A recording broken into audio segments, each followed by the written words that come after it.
Welcome to the show. My name is James Nielsen Watt, and in this show, we interview interesting, inspiring, and successful people so you can learn the secrets to success and can play the game of life, business, health, and happiness better. And the philosophy we take here is if I'm leveling up my game, you get to level up yours as well. So get ready to listen to some inspiring people who have figured out how to have success in all areas of life.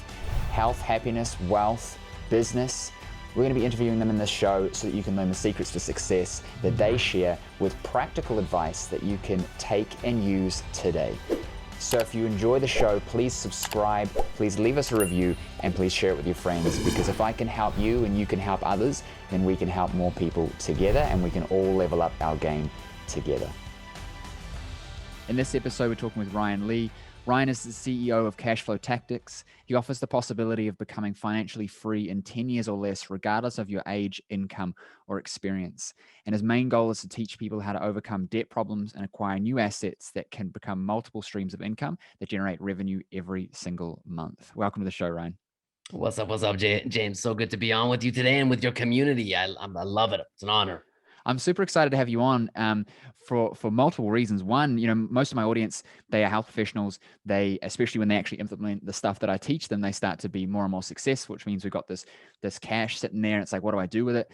Number two, myself, I want to be learning things from you that I can apply to my own life, because I think that understanding what currency is, understanding how to use assets, liabilities, like knowing this sort of stuff is so important. We don't get taught it properly. And we learn it from friends, families, and neighbors who, don't understand money, and we're getting our advice from them. You know what I mean? And I'm a firm believer that you don't ask your broke friend for financial advice. You don't ask your divorced 5 times and unhappy friend for marriage advice. You got to find people who are doing what you want to do and learn what they're doing. So super excited to have you on the show. Yeah, man, couldn't agree with you more. Love that mentality, dude. Yeah. I mean, I always believe, look, you're one decision away, you're one belief away from radically transforming your life. And usually that comes when you can align with someone who's done the thing that you want to do. Like if you look at that person and you look at them and you say, they did it. Yeah. And if they did it, I mean, they're not that smart, right? I mean, because the reality of it is most people, I mean, we're just normal people out there doing stuff. But once you see someone else having done it, then that belief that you can do it too goes way up. Well, I had Evan Carmichael on the show, and we talked about this concept of like pulling on the sweater of the person in front of you and just climbing the ladder that way to get to people. And we all think like if Warren Buffett gave me an investment plan, I'd probably be stupid not to follow it based on his track record. It's likely he's probably going to be able to help me to make some money. And we think, well, that best person, I can't get their advice, but what about that person who's just a little bit ahead of you and just working your way up, like excluding, some sort of obvious opportunity discrepancies between maybe groups of people or where you're based or whatever. I think that the biggest thing that influences your ability to have success is the way you view the world and the beliefs that you hold about it. The thoughts you have, because for me, beliefs are just things that, thoughts you have that you stop thinking about. And if you can start shifting some of those things, you can understand things a bit differently. I think the game changes in terms of your ability to get success. So jump real quick into giving our audience some context. Like, where have you come from? How did you get to where you are, and what are you doing now? Yeah, man, that's a good question. So, for me, probably like a lot of people listening to the podcast, I mean, I grew up pretty traditional, right? I mean, I ended up kind of messing around in school. I dropped out of high school, but when I got my life back together, like social conditioning for me just kicked in. I didn't even question it, right? I just knew that when you get your life together, you go to school, right? And when you go to school, you get a degree. And when you get a degree, you get a job. And when you get a job, you put your money to 401k. I started down that path, right? And for me, I remember when I decided to go to school, I didn't really want to be in school. I just knew that was the thing you do, right? Yeah. So my goal was to get through school as fast as I could. So I did my 4-year degree in college in 2, and I landed in the corporate world. And I'll never forget what should have been validating, what should have been rewarding, because I just got a college degree after having dropped out of high school. Is the exact opposite for me. I looked at that paycheck, right? And after all the taxes and deductions and the sacrifices that I made just to get that dang paycheck, after I looked at that, I was making less money with a professional job and a college degree than I was as a side hustler, because I kind of side hustled my way through college to pay for it. I was making less money there than I was as a side hustler in college. And I remember when I went to cash that check, that very first check, like back in the day, we used to get checks, right? And I got that check and I was like, man, I should just quit now.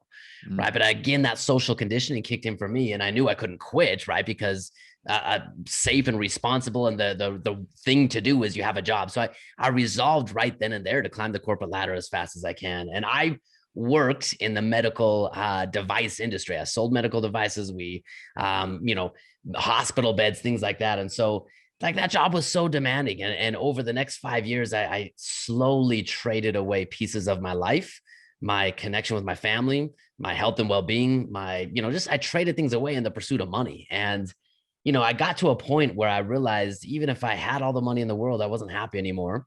And when 2008 happened and my 401k, because I was doing traditional stuff, crashed, I realized, holy crap, I don't control any of this. Like I'm playing a game that I'm losing. I don't know how to win, and I'm doing what everyone else does around me, but yet I was somehow expecting a different result.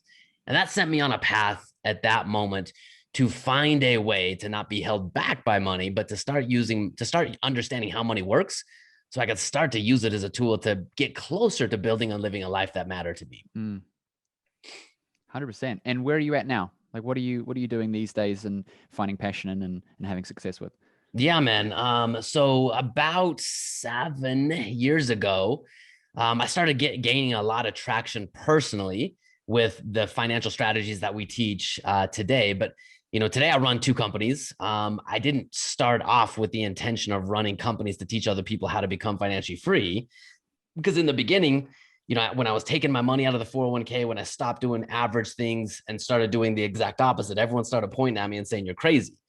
And by myself, I felt kind of crazy, but I teamed up with a couple of business partners who they were also crazy at the time. And, that gave us some confidence that if we were crazy, at least we were crazy together. And we started testing some theories, testing some strategies, testing some principles, and we started to gain traction. And that traction started to become predictable results. And ultimately what happened is we became financially free. We found a way to free us from having to trade time for money. And along the way, we started having a lot of people coming at us. In the beginning, they said we were crazy. And over time, they started saying, what are you doing?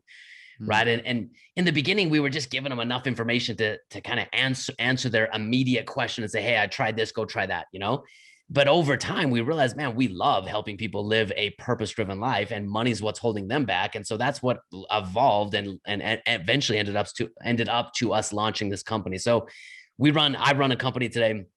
Well, 2 companies, but one's called Cashflow Tactics, and Cashflow Tactics mission, its objective is to empower individuals with money to become financially free in 10 years or less. And that's I've had so much joy out of doing that. We've helped thousands of people. And now my objective, my area of focus is building a team, right? Learning how to get results, not by me working one-on-one with people, but helping my team get results for other people. And it's been tremendously empowering, rewarding, difficult, challenging, but awesome all along the way. 100%. I think that we go through these stages, right? Like first it's get clients or make money. Then it's like I'm making money but I'm not being fulfilled by it because our entire focus through this tiny little pinhole lens is like, I got to get money. And then you get there and you realize like money is not going to make me more happy by having more of it. And I want to do some other stuff. And that's where for me, like the freedom aspect comes into it. And we tend to, and I've noticed this we're talking to a lot of people and also feeling myself, we go through that same process that you went through. It's like, how do I get more fulfilled? And by helping others is naturally where we get that fulfillment. Because the immediate thing people say is like, well, if you're so good at X, why are you teaching it? Because there's this belief that, if you're no good at doing something, you teach. And that might be true in like the education system, right? Teaching business, but not in the consulting space. We're doing it because there's fulfillment. And now you're going through that transition that I went through with my practice and my online company is like, how do I now step out and start to do more of the CEO role, creative stuff? And that's where it gets really fun. Is when we're not in that day-to-day stuff. What do you think? Let's transition a little bit into actually understanding liabilities and assets and things like that a bit for the average listener who's looking at it and saying, I've got some cash, I'm saving it in the bank. My philosophy is, and I don't know how it's true, and maybe you'll correct me on this, is that money in the bank is costing you money. It's expensive. Every year inflation goes up.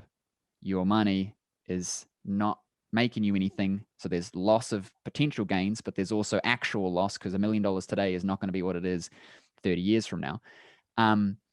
And so money in the bank is dead, and I want to get it out and get it into things and working for me. But what if I have no understanding of any of the particular areas, business, stocks, whatever, houses? Where should I be looking at putting my money other than the bank, if you agree with what I'm saying?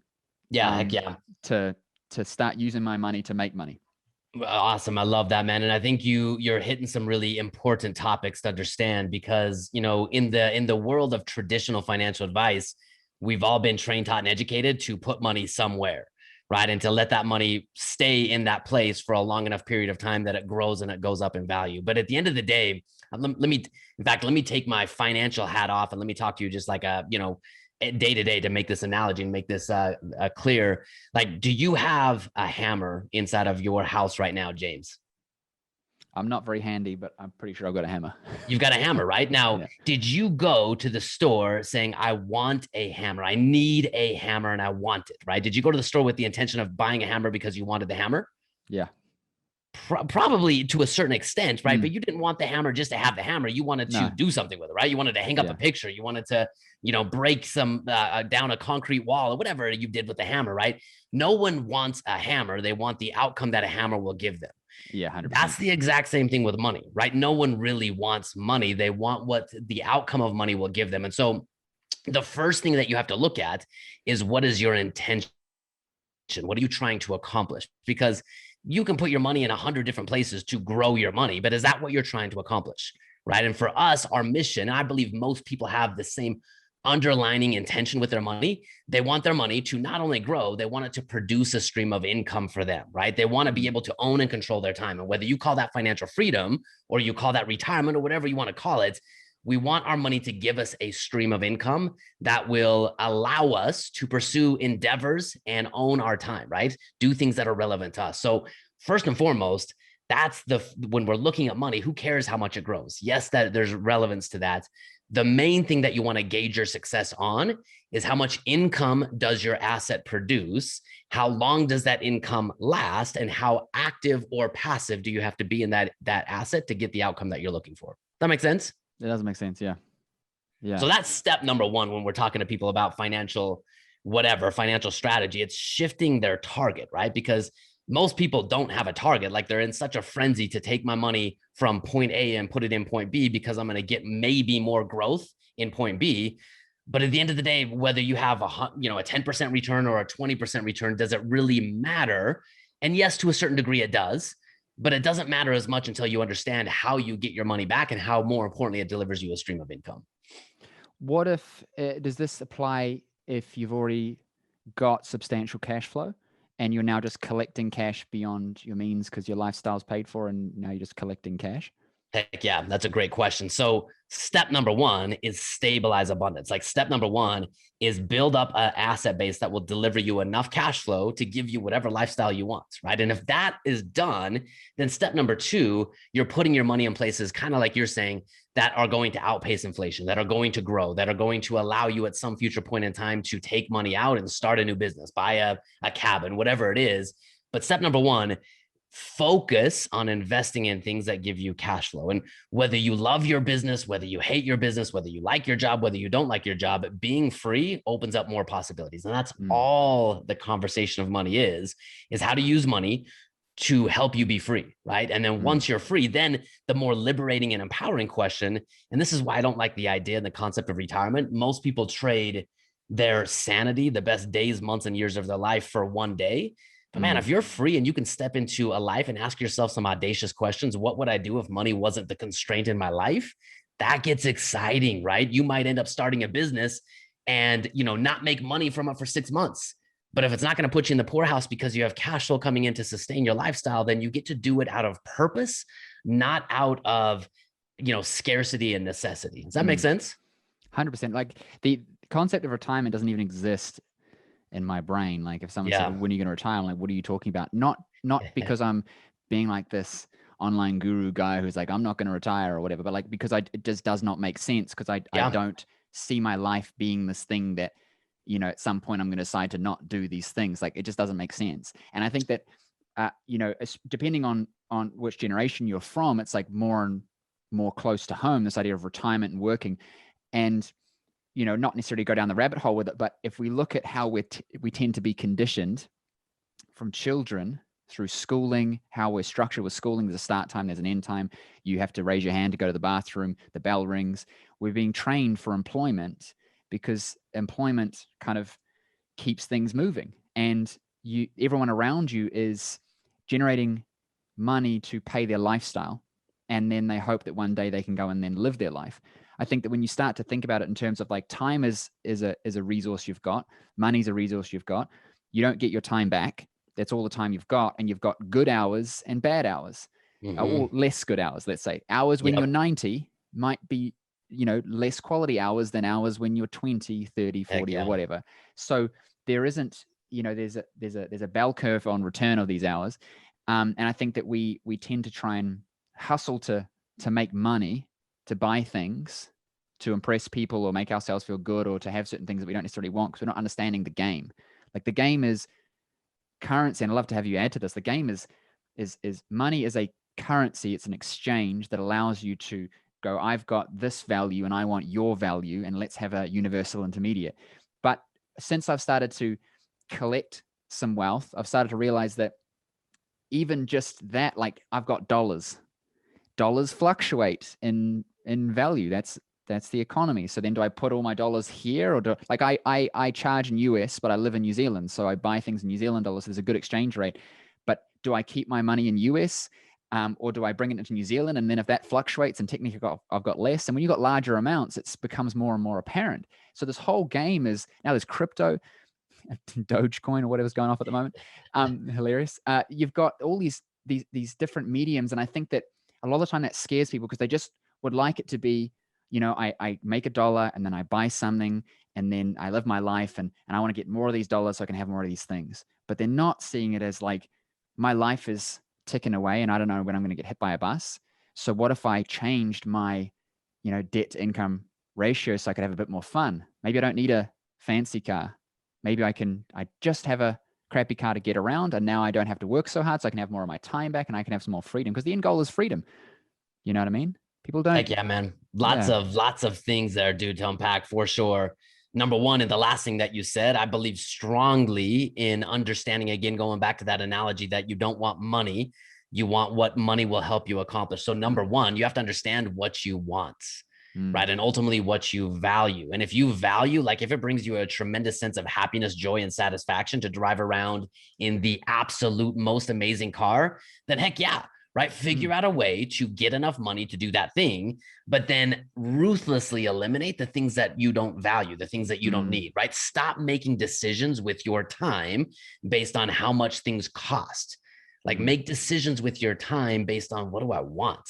And so that's number one. Number two, this idea of like, I mean, we get to choose our problems in life. It's not like financial freedom. And James, I'm sure you're going to resonate with this, right? You've elevated your life, your business, and your financial status to where some of the problems that you had to deal with probably when you started, you don't have to deal with those in the same way that you do today.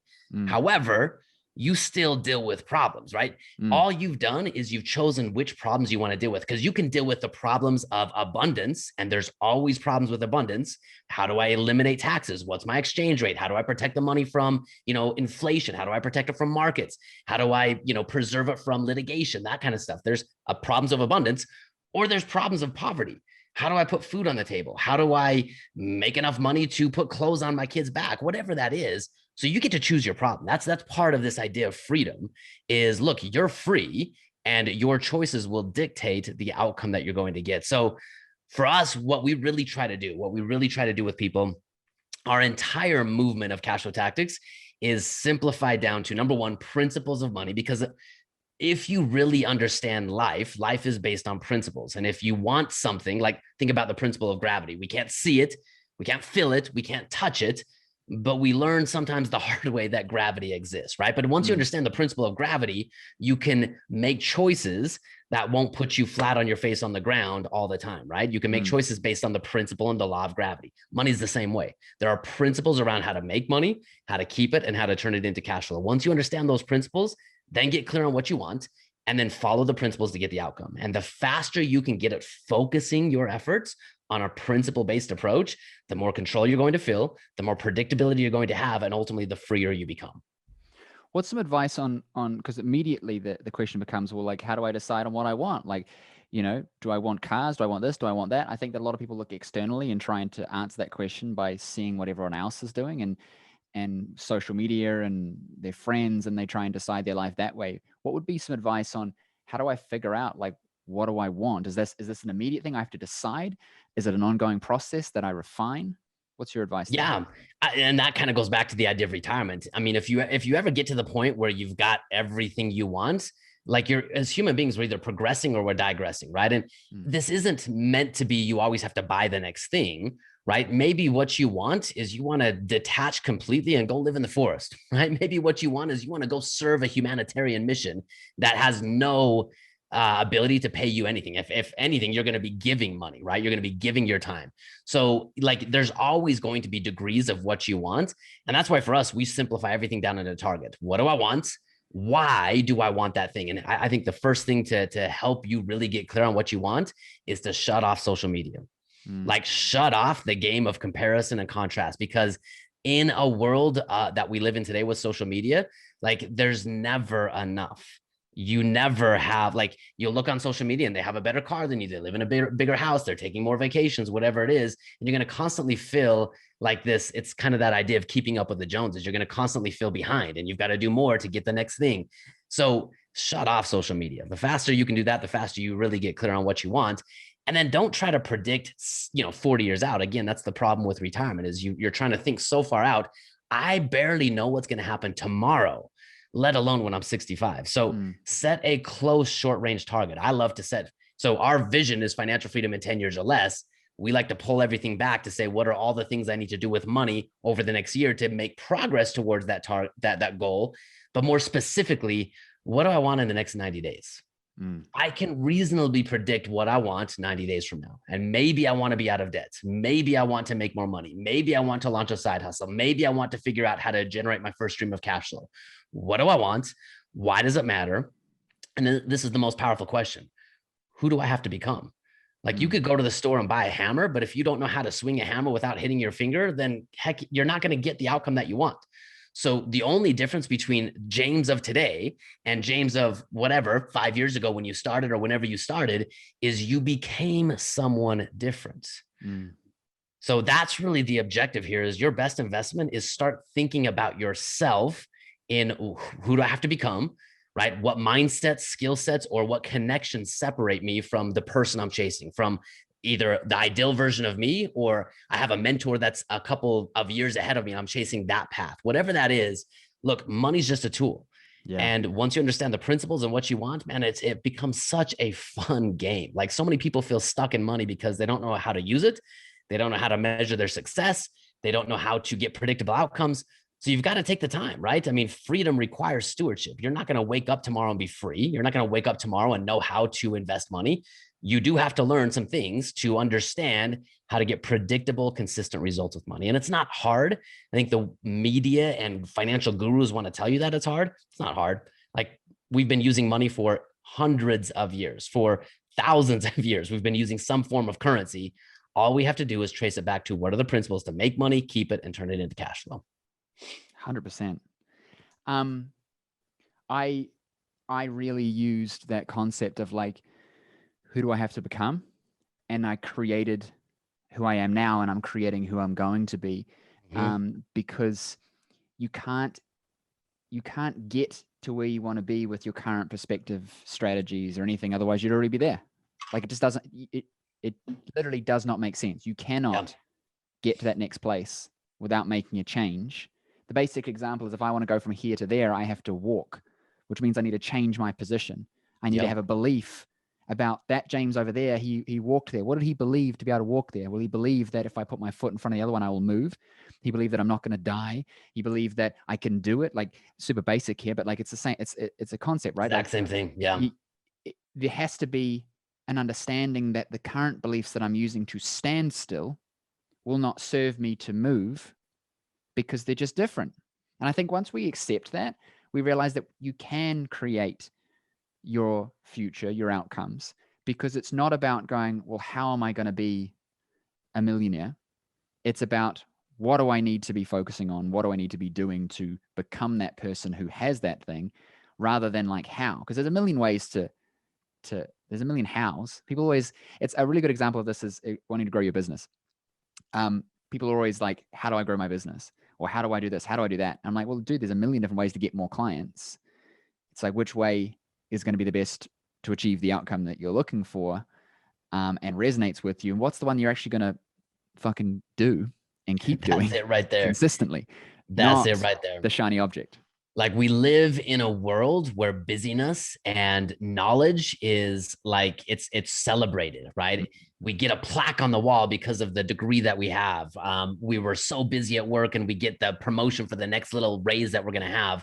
All of this stuff is going to keep you average. Knowledge in your head is cheap. The way you convert knowledge into wisdom, the way you radically alter and change your life, is by applying it, by taking action, by taking the knowledge and applying it in the real world, and then getting the feedback, getting knocked on your face, learning what worked and what didn't, and then taking that new knowledge and then reapplying it or reapplying it or reapplying it. That's what converts knowledge into wisdom. And that 100%, my friend, I love that.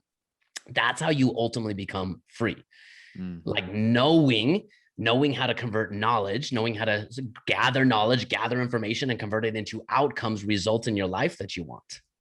I became more free without even necessarily changing the amount that I work or the amount that I go on holiday, just by understanding this. That immediately freed me from, I'm working for the sake of working, to I'm now creating because I want to create. And so I get to choose. And in doing that, I started to understand more about what I wanted and started going towards that, instead of doing the thing that I thought I wanted, which I didn't really. And your example of money, right? People say it all the time. They're like, oh, I want $1 million. Like, if I have $1 million, then my problems will be gone. It's like bullshit.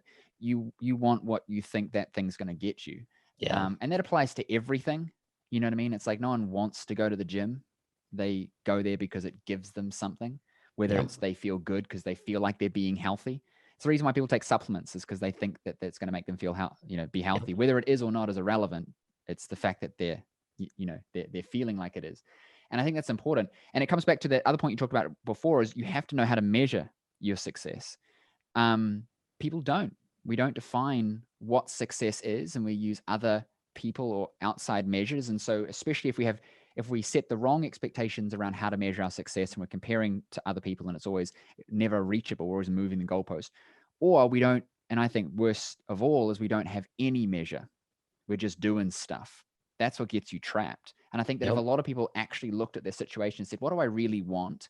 And they drew a line, most of us would probably be actually pretty close to that line. I think that it'd be rare for us to be very, very far away from it, because just how it is, you know what I mean? What's your advice on how to begin measuring? Like, what do you teach your clients when you say to them, hey, we've got to have a point of measure for what success is, especially heck yeah, love that. So if it comes to money, then like I said, our first goal, we call it a strike number. Our first goal is, how much income do you need to give you the ability to go on strike, whether it's from a job, from a business, whatever it is. Like, how much money do you need coming in independent of your time to allow you to own your time, right? So that's the strike number. Then all of your focus, all of your effort, all of your energy from a financial standpoint goes to bridging that gap from who you are today, the resources that you have, the mindsets, the skill sets that you have, to who you have to become and the resources that you have to be free. So that's the strike number. And growing your money to $1 billion, having Bitcoin, whatever that is, like, it narrows your focus in so laser focused on, where do I put my money to generate cash flow? And let's say your monthly expenses, your monthly strike number is $5,000. The awesome part is, the first time you acquire that first asset, if it gives you $500 a month of cash flow, well, then guess what? You're 5% of the way to your goal. Like, you can measure that, you can see that. And the next time you do it, like, it's kind of like that, you're raising the bar until you cross over that threshold. Then once you cross over that threshold, then you set a new target. Do I like my lifestyle at $5,000 a month? If so, what do I want next? Maybe I want to take the cash flow. Maybe I want to go on I want to go on a once in a lifetime vacation, whatever that is. Or maybe, hey, I've been sacrificing so much because that strike number, I want to buy a brand new car. Awesome, right? Your expenses are going to go up. And now you know what you need to do to stay ahead of that game, right? How to increase your cash flow. So for us, financial freedom isn't a destination. That's the fallacy of retirement. Work, grind, save. One day you'll have a pile of money. But like, here's the fallacy of retirement. How much is enough? Is $1 million enough? Well, I don't know. Is 5 million? Well, I don't know. I mean, no one knows, right? And so that's the problem. They don't know how much income those assets are going to generate. So like, and get that out of your mind. Financial freedom is a lifestyle, right? If you want to constantly increase your expenses, then you know how to increase your cash flow. If you get to the point, and many people do, where you've got more cash flow coming in than your ideal lifestyle, then the game of money changes, right? Then you step out of abundance into the more scary part of life, but the more rewarding part of life, purpose. And how do I use money as a tool to fulfill my purpose, whether that's through a business, whether that's through humanitarian efforts, whether that's through serving, whatever that is. Like, how do you make money where the decisions that you're making are independent of the money required to make that decision? That's going from abundance to purpose. I knew when I was winning, when I was able to go to the gas station and get a full tank of gas and not think about it. And that's an example of exactly what you said. Like, I can just do the thing without thinking about it. And that's how, you got that freedom. And as stupid as it sounds, like, that was my first point of like, oh, wow, I'm actually doing well for myself. I grew up quite poor, and that was like the thing. It was like $20 a gas or whatever. And just going there and going, I can do this, I can do this, I can do this. And we've got friends that notice that, like, we just swipe a card for something. They're like, oh, are you never concerned that it's going to decline? I'm like, why would it decline? Like, no. And I've started to realize, like, how I used to be and how I am now, that old person has died because I changed it to create this. You've become someone new. Yeah. That's so powerful. Like, I love that, because I've got someone in our community, and like, his response, it's exactly what you just said. Because every time someone comes in, like, we force them to understand their why. Because at the end of the day, it goes back to it. You don't want money. What do you want your life? What do you want that money to produce for you? And I love it, because then we really get to the fuel, the drive behind what's necessary to make those changes. And one guy told me, guacamole. I just want to go to a restaurant, and I want to be able to get all the guacamole I want to eat without stressing about how much does the guacamole cost. So for most of us, like, when we really sit down and we identify a close range target, it's so much easier and closer than we thought it was. But the fact that we don't think about it, the fact that we just defer it to one day, this mystical idea of retirement, that anxiety, that trepidation builds up in your mind. And you start wondering and questioning, will I ever have enough? Am I ever going to get the life that I want? It's not working out for me. And your mind takes over. And the stories that you're telling yourself are a self-reinforcing cycle of negativity and scarcity. But when you get clear on what you want, I mean, it's so, like, for most people, you're like you said, they're closer than they think. They just have never taken the time to identify their target. Yeah, 100%. I love that. More guacamole. I love it. Yeah. Because it's, you when you bring the goalposts closer, you can make more achievements, and then you can make yourself feel better with what you're doing, and it reinforces you, and it grows you. Too often we set these targets far too far away. I want to talk about having cash, but understanding, how do I put it? Let's dive into this first. I don't think a lot of people think enough about why banks exist and how they make money from us. I think a lot of us think we put money in the bank and it's like this safe place. It's better than putting it in the walls, and then I get a little bit of a return. So I feel like it's growing. And I think a lot of people don't realize that the bank is, and I'm not super experienced with this, right? But I've got some ideas. The bank has taken it and using it to do their own investments and to offset certain things and take loans from other banks that are bigger than them to give them more money. And they're just clipping the ticket on all these transactions that are happening and the loans that are being given out and things like that, because they're designed to make money. And so we've been conditioned over generations that we should put our money in the bank because it's safe, because that's been the story for generations, and therefore we all do it. But we don't understand that it's not necessarily the best place to put your money. Yeah, man. But then at the same token, we have to have the ability to create some liquid cash to solve problems when they do appear, because the primary currency of transaction is the dollar, right? Yeah. So what are your thoughts on that? Man, I don't know if you've ever watched any of our content, but one of our most watched videos is exactly that topic. It's really funny. I don't know. You're in New Zealand, yes? Yeah. Okay, I've never been to New Zealand. I will be honest, it's on my bucket list. I want to get out there one day. But here in the US, and it might be the same way in New Zealand, like we have a video and it says, look, every bank, whether you go to a bank in California, a bank in Texas, or a bank in New York, they all have two things in common. Okay. All banks have two things in common. They all have video cameras and they all have a bowl of suckers. Okay. I don't do banks hand out suckers in New Zealand? What do you mean sucker? Like lollies? Like a sucker, like a lollipop. Like a lollipops. Yeah, they got candies and things there. Yeah. All right. So every bank, even in New Zealand, right? So why? And I know this is kind of a joke, but it's going to expose the reality that you just kind of mentioned. Look, a bank hands out suckers because you're a sucker, right? When we put our money in the bank, here's the thing.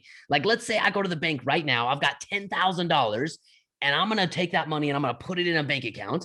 And the reason I'm doing that is, yes, I need some liquidity, but I think my money's safe. I think that's what I'm supposed to do.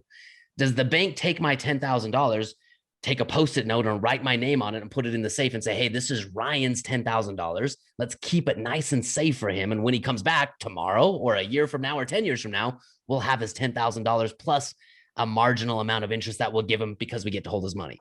No, right? The bank is doing the exact opposite. They're saying, hey, Ryan, thanks for the money. Oh, hey, borrower over here, I've got $10,000. Why don't you come borrow it and pay me an interest rate using Ryan's money? And the reason they have cameras and suckers is they give me a sucker because I'm a sucker, and they have cameras so they can laugh at me. I know that's a joke, but look, that's the reality. Banks are using one of the most powerful tools in finance. They're using leverage. They're using leverage. Okay. And they're investing with leverage using my money to generate a stream of income. That income is interest rates for banks. They've got more income coming in. If they earn a 10% return and they pay me a 1% return, they've got a spread where they're making money using my money. So the entire game of financial freedom, the entire game of people who have achieved exceptional results, they understand how to use leverage. It's a very dangerous tool, but it's a very powerful tool, right? And you've built a business, James, right? You've built a business that operates independent of you showing up every day and meeting with patients. You have used leverage, lots of different forms of leverage, people, systems, processes, money, right? That's the game. The game is using leverage. So banks, yes, you need to keep your money liquid and safe. Whether you need to use a bank, that's a whole different strategy that we share inside of our community. But like the reality of it is, banks are using leverage to make trillions of dollars, and they understand the game of money. But yet what we're told to do as individuals is trade our most valuable resource, our time, for money, and then park our money somewhere, whether it's in a bank or a mutual fund or a 401k or whatever it is, and wait for one day. There's no mention of cash flow. There's no mention of leverage. There's no mention of taxes, but yet banks do the exact opposite of what they tell us to do. Well, because they need us to do it. Well, and because they're playing a different game than we are. They understand the game of wealth, the game of money. The average person does not. So they use banks as a place to park their money, and then banks use our money to generate cash flow. Exactly. And it goes deeper than that, though, right? Like you've got banks leveraging off banks. It's like insurance. Fractional reserve. Yeah, man, we can go deep down the rabbit hole. I mean, it gets insidious. Like it is literally a machine that is sucking the lifeblood out of the average, everyday, hardworking American or person in the world. And it's being used to make the wealthier wealthy. Because look, here's the reality.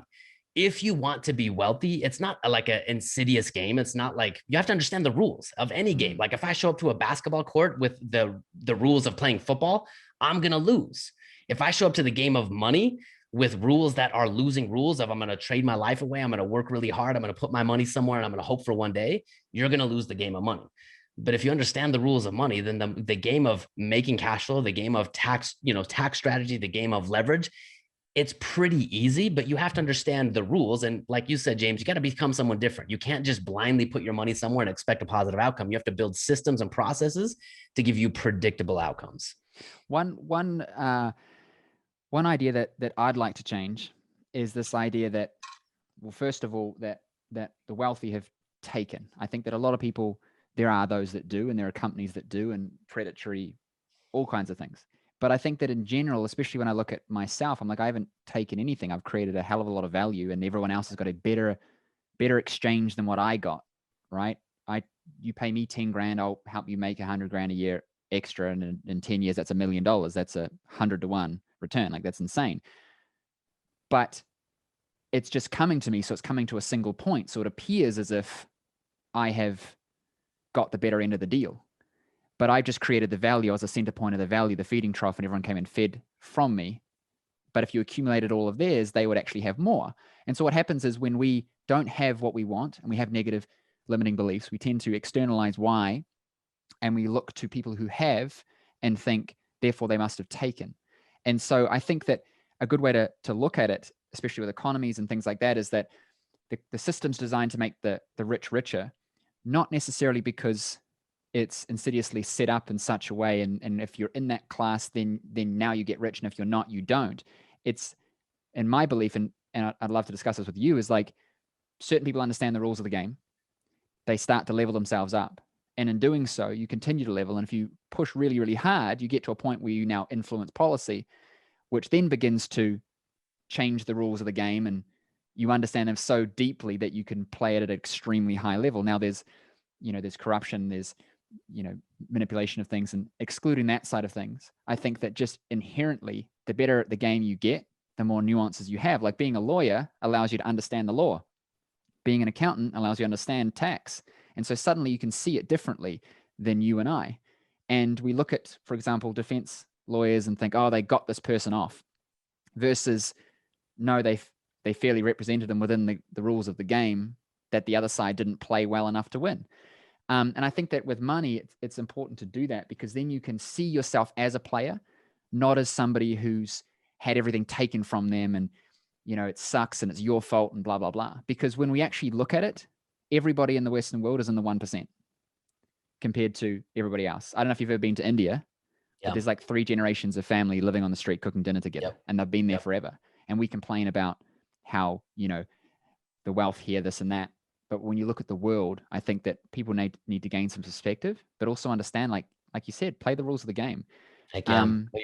Do you want to hear some rules of the game? I love that. Like, so inside of our community, we have what we call the principles of the producer revolution. I believe your best investment and all of our best investment is learning how to be producers. And you mentioned a couple of things. I'm going to give you principles behind what you just mentioned, because a principle is powerful. It's a tool that you can pick up and use, right? So number one, the first principle of production is dollars follow value. Okay. If you want dollars, how do you create value? Like, think about it right now. If you don't have enough money in your life, the money that you're seeking is in someone else's bank account, someone else's pocket. How do you, as a producer, go create enough value that person will want to trade your value for their dollars, right? So dollars follow value. Number two, exchange creates wealth. And this kind of goes to your point of people are paying you to make money. But here's the crazy part. Let's use something super, super simple, right? Let's say you and I meet and I'm really thirsty, right? I'm super, super thirsty, and you're not very thirsty. But you have a bottle of water, right? And I have a dollar bill, okay? And if we come together and we look at this opportunity to transact, I want your dollar, or excuse me, I want your water bottle because I'm thirsty, and you don't really care about the water bottle. You would prefer to have my dollar. As long as you didn't manipulate me or coerce me or steal from me or lie to me, when we exchange, I got what I wanted, right? I got the water bottle. You got what you wanted. You got the dollar bill. So here's the crazy part. Like, when we exchanged, did one party win and did one party lose? We both won, right? Exchange created wealth because we both got exactly what we wanted. And over time, if you operate ethically and honestly and are truly creating value, then dollars follow value, exchange creates wealth, and profit is a tool of validation, right? You'll see people that lie and manipulate and steal, and it's hard for them to be profitable long-term, right? Eventually their fraud is uncovered and they Bernie Madoff, right? So dollars follow value, exchange creates wealth, and profit is a tool of validation. Those are the 3 principles that, look, if you're feeling like you're stuck in the game of money, how do you create more value? How do you then exchange that value with people? How do you solve problems and get your offer, your value proposition in front of the right people?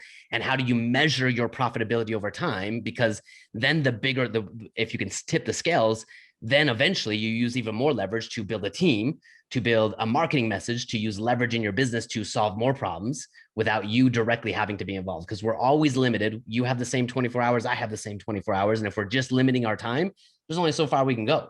But if we can build a system and a process, we can solve more value or create more value, solve more problems, and expand the profitability, which ultimately that's the driving force of an economy. It blesses everyone involved if everything's being done ethically.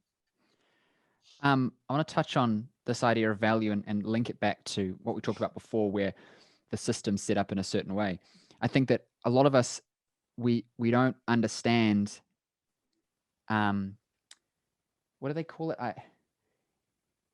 Labor and capital, and the relationship between labor and capital. When there is too much labor opportunity, capital disappears. Why would you pay a lot of money for something that can be done by anybody? Yep. When there isn't much labor, capital has to go up because you've got to pay more for it. And there's always this balancing act between labor and capital, with labor always kind of being in the situation of eventually it's going to be systemizable, outsourceable to someone cheaper, or removed entirely, right? And I think that a lot of us see what we do as valuable, but we don't understand that it's not actually creating value. For example, if we're a checkout operator at a supermarket, I don't know about in the States, but in New Zealand, you now have one person with 10 checkouts, and everyone goes and beeps their own things and makes the payment. And one person's just there to watch you and help when the barcode doesn't work, and to stop you stealing stuff. But the system itself, it weighs the objects, and it knows whether you're trying to swipe things and not put them down, or put them down and not, etc. And it's meant that labor is less valuable because the machine can do it. So if you're looking at how you can create more value, when I'm building a business and I'm hiring people, I'm creating leverage for people to do stuff for me to help me grow, it's feeding back to me at the top because I own the business, because I created the opportunity for value. And I purchased the labor with the money that I was generating from my efforts, and I developed that leverage because I was willing to take my capital, use it on things that didn't, like, instead of buying a car, I bought an employee, and the employee did the labor, and then the labor accumulated in leverage and money. And I think that people don't understand this, because when they're looking at what they're doing, it's like, well, how do I create more value? Be more like what I tell my employees is, and maybe it's to my detriment in the future, but I'm like, make it so that I can never get rid of you, right? Like, make yourself so valuable to me that I'm concerned about you leaving constantly. Yeah. Because I'm going to pay you more because you're producing more. So there's a really interesting story, and it's told by Steve Wozniak. So everyone kind of looks at Steve Jobs as the founder, the brains behind Apple, and Steve Jobs for sure was a massive value creator, an innovator, an inventor, right? Very, very good at what he did. But Wozniak behind him was the brains behind the operation. And Steve Wozniak tells this story. In the beginning, they started in the garage, right? They started with nothing, but over time, as they brought more and more successful entrepreneurial people. So everyone thinks you have to be an entrepreneur, you got to go start your own thing. No, you could be an entrepreneur in someone else's game. And in the beginning, when Apple started, I can't remember what the hills are there in California, but they were all empty, right? There was no houses up on those hills. But one day, and it was like 7-8 years after like Apple got big, one day Wozniak walked out and he saw the mountainside lit up. There were mansions and big houses all across the skyscrape. And he knew every single one of the houses. Every single one of those people had become entrepreneurial inside of the game of Apple, had risen because of their ability to create value, to solve problems, and had made a lot of money doing it. Right. So the reality of it is, if you're a checker, doing the little thing and preventing people from stealing, you're only creating a certain amount of value. Well, how do you know how much value you're creating? Well, your employer is telling you, right? Your employer is saying, I'm willing to pay X amount of dollars for what you're doing. If you're unsatisfied with the dollars that you're getting based on the value that you're creating, then there's something that needs to change. It's not your employer. It's not your employer's fault, right? You have the opportunity to increase your mindsets or your skill sets.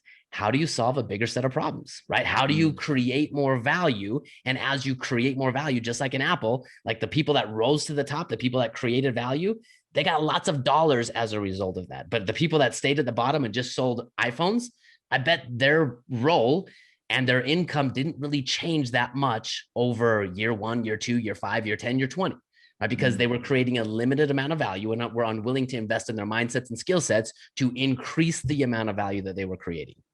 I like you said mindsets, because you can be a difficult employee who doesn't create ease, isn't efficient, doesn't do a good job, and I'm going, and therefore you've got decreased value within the same role, and I'm going to want to get rid of you.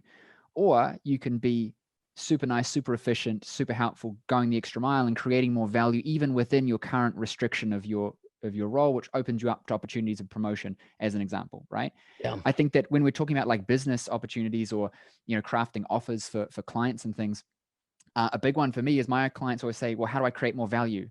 Right? I can't just charge more. I'm like, first of all, yes, you can. And secondly, it comes down to actually adding value. So can I do more? Can I do it better? Can I make it easier? Or can I also, the fourth one for me is helping people understand the value of what you're doing at a deeper level. So for example, as a chiropractor, am I just cracking backs? If I am, then the dude at the mall charging $10 for a massage and a back crack is the same as me. Yep. So where's the value? The value is there. It's now set by the lowest common, the person who else can go and do it. Your mum can walk across your back. So is that the same as me? It's like, yes or no. Well, if that's what you're promoting, then yes. And you can get bitter about it. You can get sad about it, or you can just realize, hey, that's my fault. So how do I help people understand the value? And so we did that in our practice, and people understood why they were there, the outcomes we were creating, how this fit into their lives beyond just the symptoms they were experiencing. So they could understand the actual value of it, and therefore they would pay more, they would stick around longer. So each client was more valuable to our practice.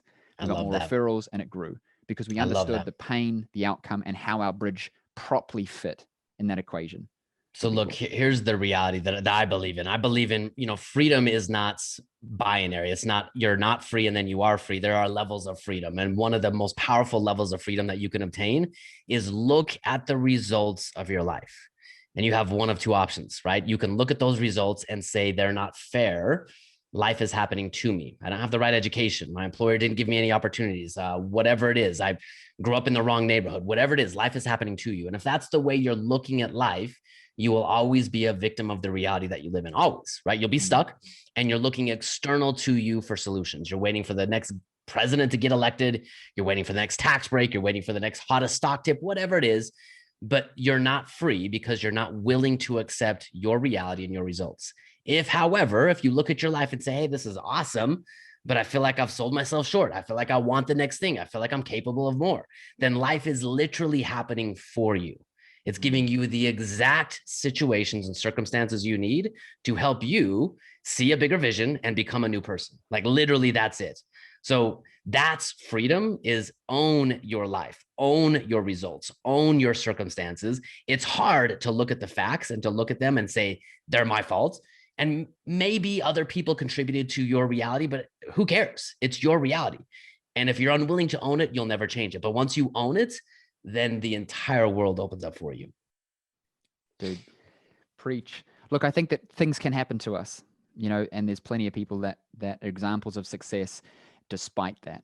But I think that it's our ability to say, well, it's still my reality.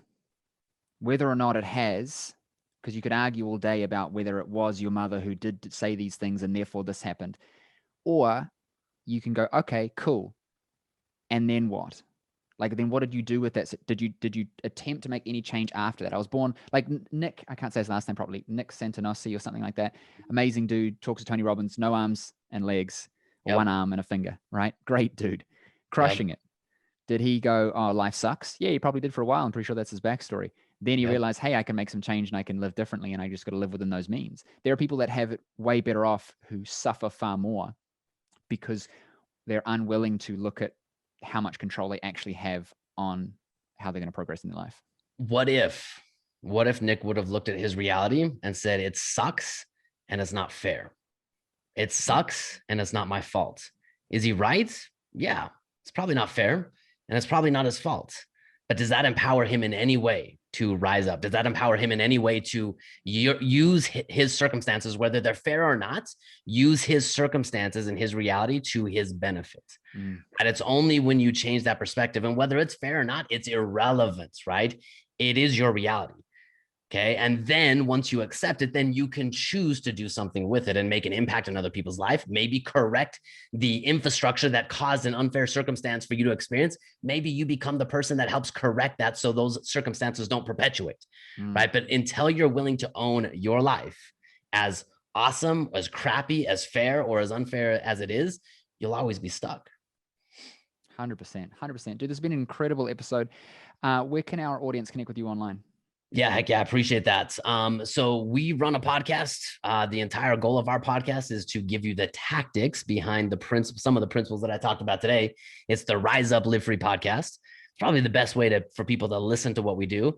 We're also on Facebook, Cashflow Tactics. If you just search Cashflow Tactics, we run a free 5-day challenge where we show you the path to becoming financially free in 10 years or less. The challenge is 100% free. Our entire game is to show you a different perspective around what's possible and how money works. So those two things, if you want to just listen to what we talk about, listen to our podcast. If you want to experience what we talk about and go through the 5-day challenge, go to Facebook and just search Cashflow Tactics. Amazing. Thanks, dude. Thank you so much for coming on the show. Hope you have an amazing rest of your day. And I'm definitely going to be in touch because there's been some absolute gold in this episode. Awesome, James. It was a pleasure to be here with you today. Take it easy. Thank you for listening to today's episode. Everything shared will be in the description of the episode, so you can go and grab that. Now, if you enjoyed the show and you want to listen to more, please subscribe, because every week we're releasing new episodes with inspiring people, successful people, so you can level up your game. So subscribe and also leave us a review. We'd love to hear feedback about the show and your thoughts and opinions there as well. Now, if you want to have more success, whether it's in your life, whether it's in your business, we run live trainings every single week where you can get access to me to coach you through everything from health, wealth, success, business. We're doing topics on all things that you need to live a better, more inspired and successful life. Live trainings every single week. Just visit jamesnielsenwatt.com/live and you can get access to that. Now, there's also a ton of resources that you get for just listening to the show. All of that will be in the description. So if you're watching this on YouTube, check the description. If you're listening to this episode, check the description. We've got a load of resources there for you to have more success in your life, whether it's relationships, investing, or in business. I'll see you on the next episode. And as always, subscribe, leave a review, and tell your friends, because there's somebody else that needs to be hearing this, and maybe you're their opportunity to help them level up their game.